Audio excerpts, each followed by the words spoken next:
Now I would like to share with you my experience in China regarding cultural distinctions that are related to decision making. The Chinese, like Japanese and Korean, are more skilled than me at collective decision making. This opinion appears to be particularly pertinent to me because the Chinese prefer group decision by consensus with emphasis on cooperation, harmony, and interdependence in social life.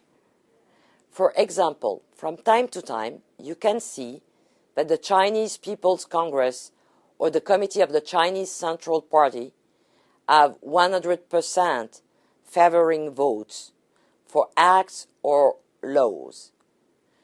At the first time, when I saw it from TV, I felt it very strange, coming from a very individualistic culture.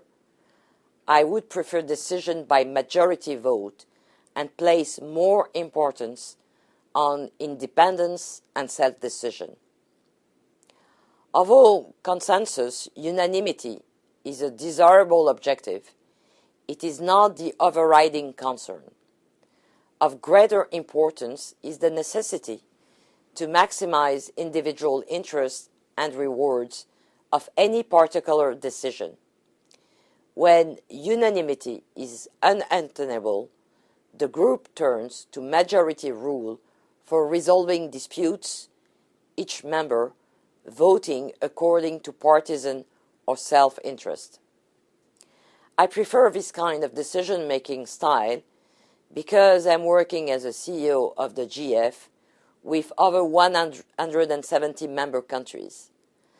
Having been in this position for over 3 years, I chair a large number of voting meetings for decision-making, but I have never had a single chance to make a decision by voting with 100% favoring votes.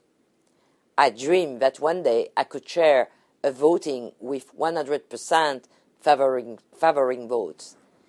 Maybe for that I have to work in China to realize this dream. I believe that the above different decision-making styles are mostly caused by different cultures, individualism and collectivism.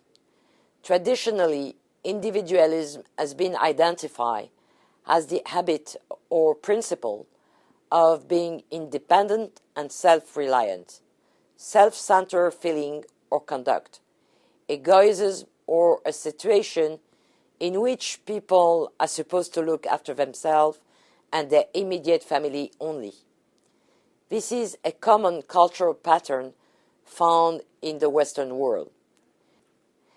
Collectivism, in contrast, represents the cultural values, attitudes, and patterns of people in China.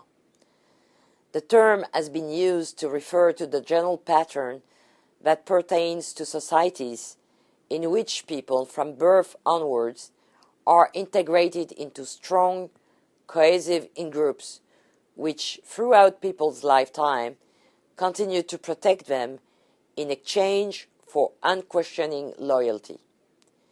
This characteristic involves the need to maintain group harmony above the partisan interest of subgroup and individuals.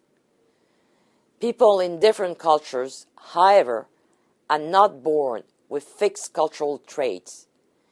People's behavior is shaped by the beliefs, attitudes, and values they acquire growing up in a particular culture.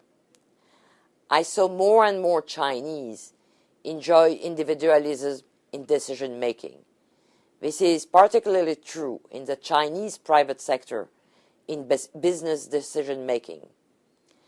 I also believe that different education systems are fundamentally influencing people's decision-making.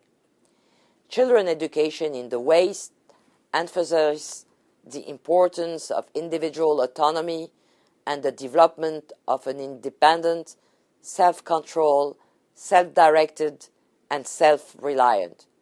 Western kids will eventually become self-contained adults with a high degree of independence. In France and America, children adore winners and despise losers. In contrast, children education in China stresses cooperation with others. As a result, the Chinese believe in friendship first and competition second. Yo EDE beside DR, which summarize the concern for interpersonal harmony. As the Chinese economy is increasingly integrating in the world economy, and as more and more GF projects taking place in China, I have been frequently involved in negotiation with my Chinese counterpart. Understanding the Chinese cultural difference in terms of different decision-making and problem-solving styles has greatly helped me in my business and social relationship development in China. I was told by many of my Chinese friends and business partners that I am not foreign because I know the culture, speak the language, understand the decision-making style, and importantly, I enjoy the food and wine.